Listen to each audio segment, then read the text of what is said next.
Now, Donald. I hate to interrupt this episode of Court TV, but the real...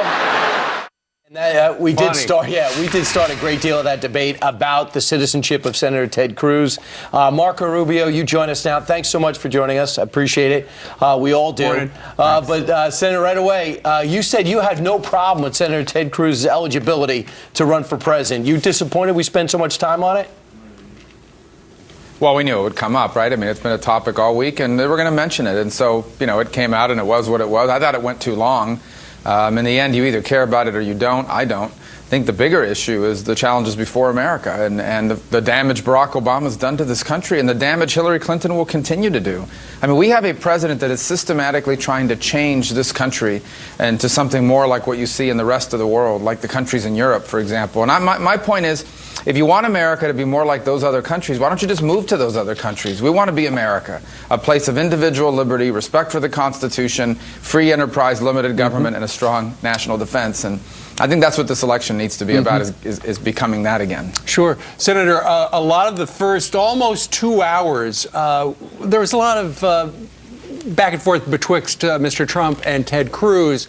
But in the last 15 minutes, you got in there, and Jerry Seib in the pages of the Wall Street Journal today writes that you were dazzling in the last 15 minutes, where you threw everything you could at Ted Cruz. If people didn't see it, I know it was at the end of the debate, we're going to play a bit of it right here. Watch this. Ted Cruz, you used to say you supported doubling the number of green cards. Now you say that you're against it. You used to support a 500% increase in the number of guest workers. Now you say that you're against it. You used to support legalizing people that were here illegally. Now you say you're against it. You used to say that you were in favor of birthright citizenship. Now you say that you are against it. And by the way, it's not just on immigration. You used to support TPA. Now you say you're against it. I saw you on the Senate floor flip your vote on crop insurance because they told you it would help you in Iowa. And last week we all saw you flip your vote on ethanol in Iowa for the same reason. I appreciate your dumping your Oppo research folder on the debate No, it's your stage. record. Did that work? Did that stick? Well, first, let's remember how that happened, right? I was asked a question, I answered it, and then he basically got in and attacked me. And here's the point, and I like Ted, we're friends, but he campaigns as a consistent conservative and basically says he's the only consistent conservative on the stage. That is not his record. He has flipped his position on birthright citizenship, on legalization of illegal immigrants. He wanted a 500% increase in guest workers. He wanted a doubling of the number of green cards. He did change his position on TPA. He wrote an article with Paul Ryan, before Paul Ryan was Speaker, praising TPA. He used to lobby members to support TPA. And then 4 months later, all of a sudden, he flips on it. And we saw him flip his vote on crop insurance on the Senate floor. I mean, I was standing right there. And then last week, ethanol, again, in Iowa. So my point is, the only thing consistent is the consistent political calculation that I'm going to change my position if it helps me politically in a given moment. And so don't run as a consistent conservative if, in fact, you have consistently calculated your positions. And that's what he's done. And again, it came up because he launched into an attack. And so I responded with his record, not with an Oppo dump, with his record. And Senator Rubio, another moment of the night where pundits say you shined is when you took on Hillary Clinton and her lackadaisical handling of national security information on her private email server, and also firing up your base on gun rights. Let's take a listen. Hillary Clinton is disqualified from being Commander-in-Chief of the United States.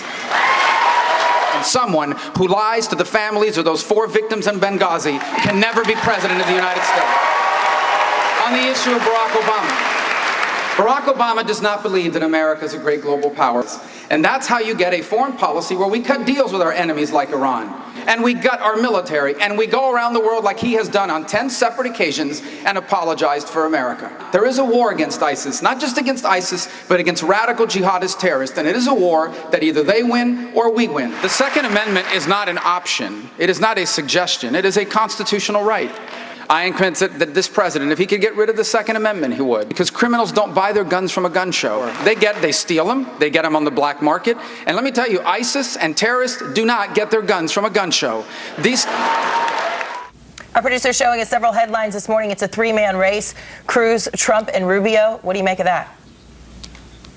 Well, I would, again, I mean, the political punditry I'll leave to others. Here's what I know, and that is we're working really hard. As I said, we left last night right after the debate. We're here in New Hampshire ready to work this morning. We'll be in Iowa all day tomorrow. And we feel great about the fact that now that voters are beginning, I mean, tonight, I thought last night was the beginning of the fourth quarter here in terms of Iowa. People are now really starting to focus in. Voters in these early states make up their minds very late. They want to know as much as possible about the candidates, and we just feel good about what that means for us. So we sense it on the ground. We feel really good about our message, and ultimately this election needs to be about who is best able to keep America safe and undo the damage that Barack Obama has done to the United States of America. All right. Closing arguments, 17 days to Iowa.